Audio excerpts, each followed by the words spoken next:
So before I start the video, I thought I would start with my office. And the other day I started with this shot, but all you could see was mist and fog. But today you can see a bit more of the view, and it's very pleasant. So I will. I just thought I'd start off with this, and there you go. And I thought I'd show you my watch face this morning. I thought it was quite cool, and it matches my my jacket, so I thought I'd add this on as well. Hello. So it's a brighter, it's a very pleasant morning this morning. The sunshine is out, and so I thought I would shoot this video early. And I also had a shower, and my hair might be better. My stylist and makeup, they're not in town. In fact, they're not in the country. So I've been aware that my appearance and the production quality of all these videos could be much better. My production person, they're also nowhere to be seen. So you can probably tell. Anyway, this video this morning, but just to let you know, I don't know when you will see this video. I'm actually, as I'm recording this video, I'm waiting for my I received a warning video to drop on YouTube, and I wanted people to see that because it details that I had a video removed, and because it went against community guidelines. And the excuse that YouTube gave me, the reason that YouTube gave me was that it broke the guidelines and it was medical misinformation. But the video was actually about censorship, the irony there, and I spoke about the news media. And I'm still going through that video, trying to find out what the red line was. What was it about that video and its title that YouTube didn't like? And so it's also prompted me to, because I do know a bit about this sort of thing actually. But I'm trying to identify what it was exactly that the video did that was against the community guidelines. And I think here again, I need to stress that I understand community guidelines, what they are dealing with, and I fully get that.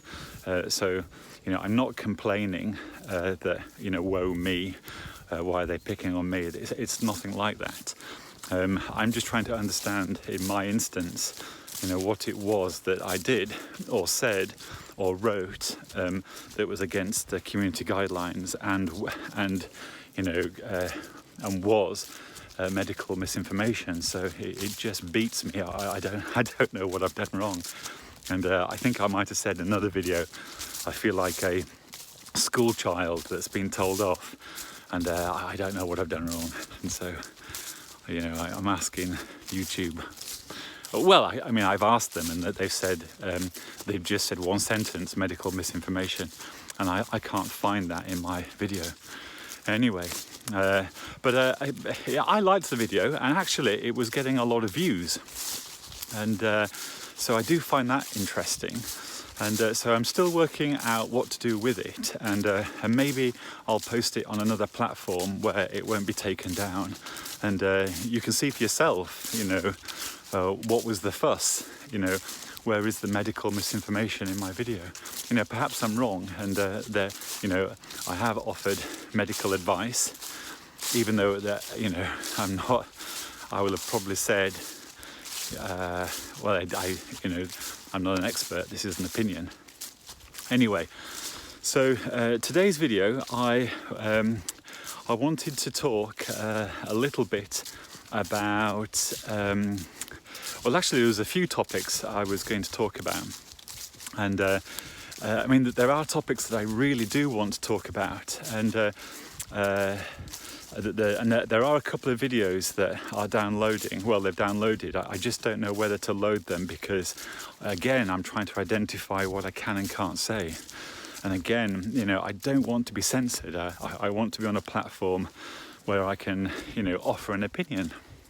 And I do find it crazy that, you know, today we do seem to be living in a world where all media, you know, seems to be, you know, censored a little bit. You know, and right there, I don't know where to go. I really don't know if I should, you know, talk about one thing. I don't know if I should talk about another. And actually, what I'm going to do is I'm going to very quickly read my notes, and that will determine, you know, what I talk about. So I'll be back in 1 second. So the title of today's video is: Are we a free market based world today? Do we have free markets, free market capitalism? Or is the world becoming a policy-driven world? Okay, so this is, what I'm finding is I have to preface every video with "this is my opinion" to deal with any possible censorship.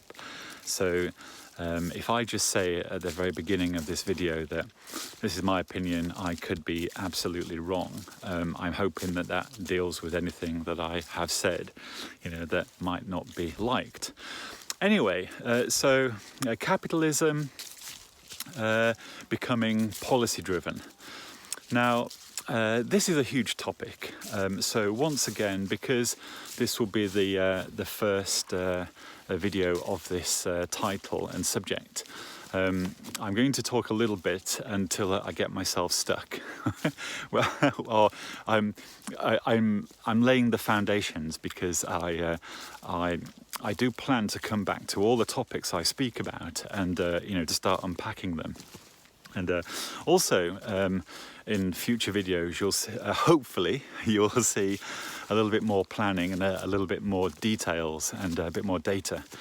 It's just that where I am at the moment in the world, there's only so much I can do.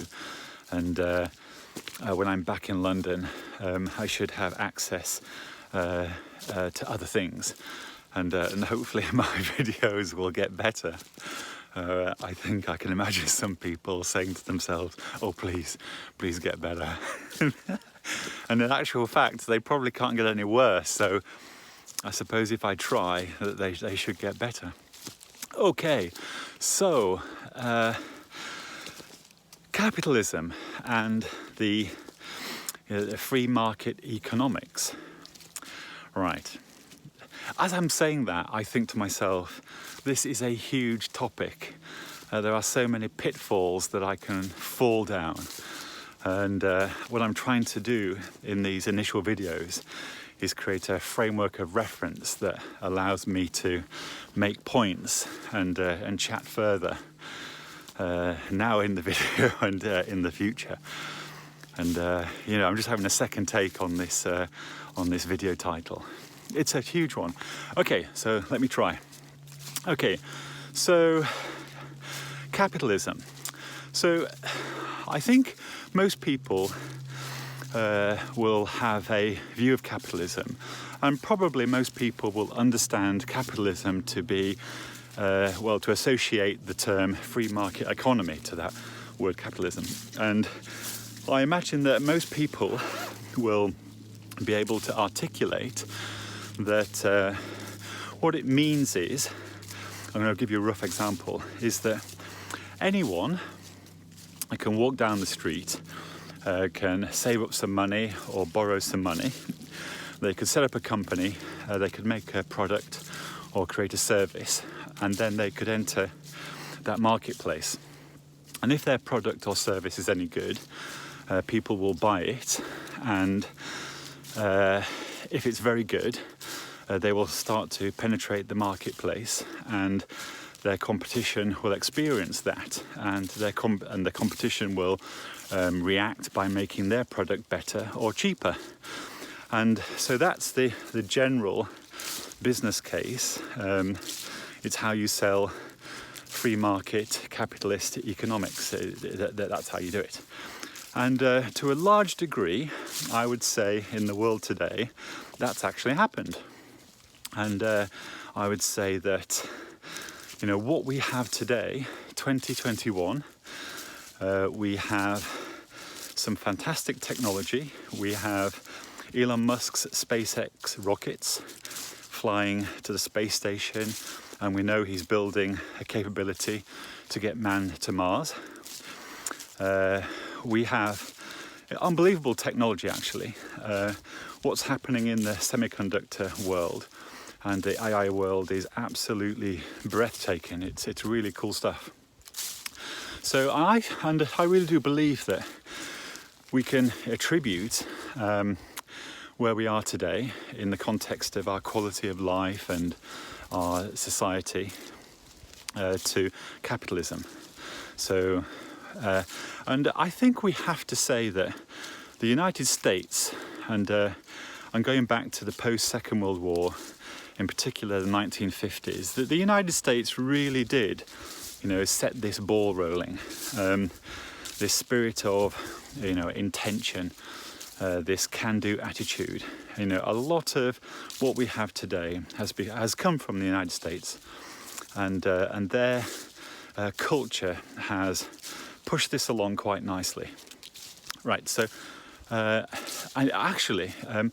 many times I've quoted, and I've quoted this sentence that from the 1950s to the 1990s, America did something, and the rest of the world basically went as fast as they could to copy it, or to take inspiration from it. And there's a lot of evidence to really support that.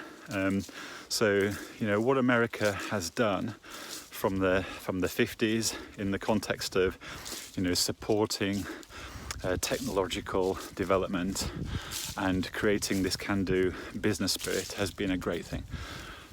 Okay,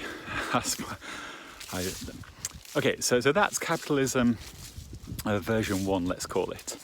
Now, capitalism version 1 is kind of the same thing, but it has the addendum, which I suppose introduces this word inequality.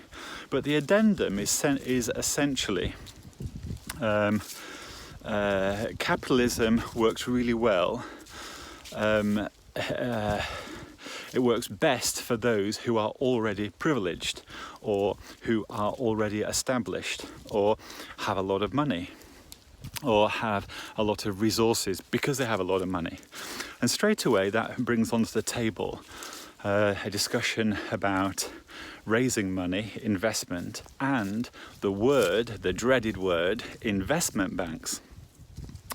So just going back to capitalism and free market economy, on the face of it, it's really good news and it's a really good thing because it's enabled everyone to have a go at anything that they want to do in life and be prosperous. And so that's why it is a great thing. But the second view of capitalism, with the caveat, but it works best for, not caveat, with the addendum, capitalism works best for those who are already privileged. This is also something that a lot of people are hung up on, or a lot of people are aware of, or a lot of people believe is also a bad thing and a possible downfall of capitalism, if not it's already happened or happening.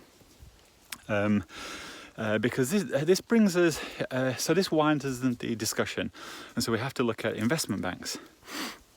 Now, I think it's quite easily understandable to consider that an investment bank might be at an advantage because it's big, it has access to more resources, and investment banks have access to an awful lot more money. And we know that if you are a business, a small business or a large business, cash is something that enables you to do stuff. Having money available to your R&D department enables you to buy resources and human effort, enables you to create new products. And in my work experience as a business consultant, cash flow and profit, these two words are absolutely all over every discussion, because without cash, without profit, the business can struggle. And what's interesting is, over the last 10 years, I constantly see small businesses in particular that are constantly struggling. They have to work so hard to make enough profit for them to be viable, for them to stay alive. And where larger companies that have access to all the money that they need, whether or not that company's run very well or they have a great product, it is much easier for them to survive because they've got access to the oxygen, the cash, the investment capital, or the R&D capital that they need to stay alive and be competitive in their marketplace. So straight away we've got to this Capitalism 2 with an addendum, and the addendum being capitalism works better for those already privileged. So I'm going to park that there right now, and I'm going to put onto the table Capitalism version 3. And so version 3 is really more of a view that we don't really have capitalism. What we have is a more structured world where governments are allowed to control it via policy. They can use the taxation and tariff knobs and levers to control an industry and the flow of goods and services. So capitalism is a little bit of a fog, a mist, a smokescreen, and really we don't have it. What we have is an appearance of free market economics, a free capitalism. But what we really have is a policy-driven world. Now, an economic policy-driven world. Now, I can understand those three views. Capitalism 1, which is straightforward, free market economics. Capitalism 2, which is straightforward, free market economics with the addendum that it benefits those who are already privileged. And Capitalism 3, which is capitalism is really a smokescreen for government policy to control investment and development. I hope those rough explanations are doing what I want them to do. Okay, so we have these three explanations of capitalism. Now, I suppose what I will do right now is I'm going to assert where I'm going with this. Number one, because I imagine I'm boring some people again. But number two, so you can see what direction I'm heading in. So I'm just going to jump in there. I think, based on my work experience and what I understand of macroeconomics and how countries are run, and a view of the big industries in the world, I think we are heading towards a policy-driven world. There is an element of free market still. In fact, there definitely is. So, and remember, this is my opinion, and so I have this opinion to support a discussion, because remember what we're trying to do. We are trying to understand. By understanding and discussion, you can arrive at a more productive conclusion. So where we're at is as we go into the future, and once again, this world event of the pandemic and virus, I think this has brought so many issues to a head, because a lot of people have had time to think and reflect. A lot of people have lost their job or changed jobs. So big events like this that have forced a lot of people to be at home and think, you know, it has got a lot of creative juices flowing, and it's also raised a lot of questions. And I think this is a very good thing. But so to get back onto where I'm going with this, so if you consider that we had a free market economy, and I would assert that if we go back to the 1980s, the 1990s, and the beginning of the noughties, this is pre-2008, the financial collapse there. Although, yeah, that's debatable. I think I would assert that we did have a free market economy on the whole. There's always been the one or two bad parts, the bad bits, because there always is, it seems. But I think you know, things were moving ahead, you know, quite nicely. The world seemed to be okay. Actually, you know, of course there were wars. We've had wars, and so let's just discount that right now, because you know that what I've just said, you know, could offend somebody that's having a rough time. That's had a rough time over the last 30, 40 years. Okay, so but this is in the context of the title of this video. So okay, let's consider we had a free market economy, and that got us to the year 2000. It got us to Nokia phones. It got us to where we were in the 2000s. And if everybody thinks to themselves where they were in 2001, the year 2000, the year 1999, the year 2000, 2001, and you remember what that, you know, looked and felt like. I'm aware that some people watching this, they weren't alive, so I'm trying to think of a sentence that might give you. It was basically like it is today, but possibly better. Actually, I'm going to stick with that. Okay, so, but if you bring your mind back to today, you know, the last 20 years, things have changed. They have really changed.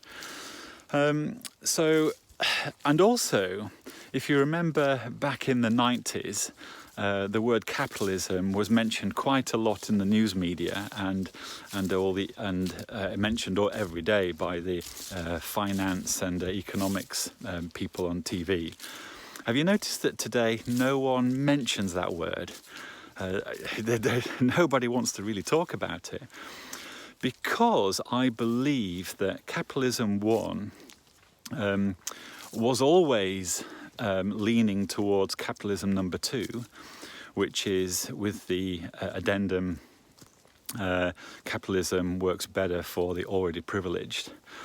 And I really believe that we had capitalism number 2 actually in the 90s and definitely the noughties. But what it seems to me in the last 20 years is that we are heading over to capitalism version 3. And which, you know, it's all going policy driven. Now, what is, okay, first of all, the bad. What's bad about that is that if we go to capitalism version 2, which was free market economics, with the understanding that it benefits already privileged and wealthy, but so the system wasn't perfect, but at least it was an even playing field. So that was the positive of capitalism number 2. Now, capitalism number 3, which is all policy driven, indicates that free market aspect, that in fact the word free starts to diminish, because the word policy means, you know, people form it. It means that a person or a group of people arrive at an opinion, and that becomes what will happen. And I believe today that's where we are at. And I know that people are going to, you know, not agree with me there. And maybe I am wrong, and perhaps between this video and the next video I will actually change my mind, and if I do, I shall come back and tell you that I've changed my mind. But I really believe that I mean, actually, years ago I predicted that we would head into a more policy-driven world anyway. But I actually, at that time I said it, so this was about 2015, I actually thought that this policy world this new world order, this new policy-driven new world order, I'm using some language there. I don't want to be spooky, but another video of mine has briefly explained what a new world order is. But in 2015, I had offered that we would all go, the world would be all policy driven, but I thought it would be in the 2030s, the 2040s. I didn't think it would be 2020. And in the last year, I woke up one morning and I thought to myself, my goodness, my predictions for 2035 are happening today. In 2020, everything I've been thinking about and what I've been talking about has actually already happened before our very eyes. Now, what's good about that is that if you have the brightest people on earth with a heart disposition of wanting to care for people, the world, the earth, that only want the best for people, and those people with that disposition are the people making all the government decisions, well, you could argue that would be great, because if that was the fact and it was actually happening, we could all relax. Our need for politicians would diminish because we could just trust that the right decisions were being made. I mean, that opens up another huge topic and another video. So that's what capitalism number 3, policy-driven, relies on. It relies on the integrity of the people creating the policies. There is no real feedback mechanism or public view. It's just heavily reliant on a group of people at the top making all the right decisions. So we can see right there that that's a bit risky. Because what if the people making all the decisions haven't got a heart disposition that cares for people? What if they are, psychopaths and, really want to control the world? That would be a bad thing. Now, I'm not suggesting that that's happening at all. I'm really not. I'm just trying to give you some, language within this framework to, make the point. Well, the point that I'm trying to make. And I hope that if you're still here, that this is okay and you're with me. All right, so I'm going to recap here. So we're talking about capitalism. We're talking about the benefits of it, and it's been the thing that's driven our socio-economic world as of today. And the question I'm raising is, are we moving from a free market world, a free market economy, to a more policy-driven world? And I'm asserting that we could structure this discussion around 3 understandings of the word capitalism. And we started off with capitalism 1, which was just straightforward free market economy. Capitalism number 2 was a free market economy that benefited the already privileged or already wealthy. And then we have a policy-driven, not so free market economy that's highly reliant upon the decision makers making the right decisions. And actually, I think that is a good place to leave this video. Because I'm a little bit tired actually, and I wanted to squeeze this one more video out today, and but I think I will leave it right there because it will allow me to continue this discussion, and hopefully I'll be a little more succinct and get to the point a little faster. So if you are here, I thank you very much for bearing with me. These videos, these initial videos, they're all off the top of my head. And each time I stop one, I always think of a million things I should have said. But hopefully I've landed this one. And so I will say bye for now, and we will be coming back to this topic. So everyone, have a good day.